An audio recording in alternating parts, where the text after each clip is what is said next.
Assalamu alaikum. Auzubillahi minash shaitanir rajim. Bismillahir rahmanir rahim. I wanna welcome all of you by the Islamic greetings. Assalamu alaikum again. And I wanna share with you a short story. তো এক বনে একটা বাঘ এবং একটা বনে একটা শিয়াল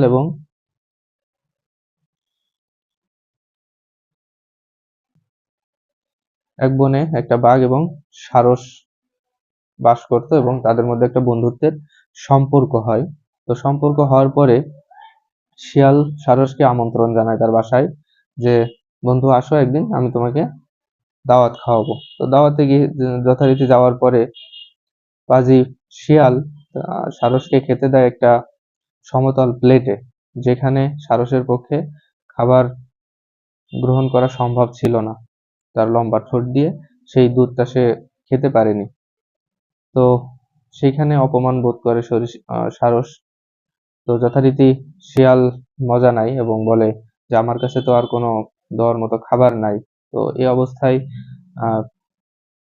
সারসটা মন খারাপ করে চলে যায়। তো নেক্সট দিন সারস শিয়ালকে আমন্ত্রণ জানায় তার বাসায়, যথারীতি শিয়ালও যায়। যাওয়ার পরে একটা কলসের মধ্যে মাংস রাখে এবং যেটা সারস এবং শিয়ালের দুইটারই প্রিয় খাবার। কিন্তু দুঃখের বিষয়, শিয়াল কিন্তু ওই লম্বা কলসির ভিতরে মুখ দিয়ে খাবার গ্রহণ করতে পারে না এবং চারিদিকে বারবার ঘোরাফেরা করে, কিন্তু তার মুখটা দুর্ভাগ্যজনকভাবে ওর মধ্যে ঢুকে না।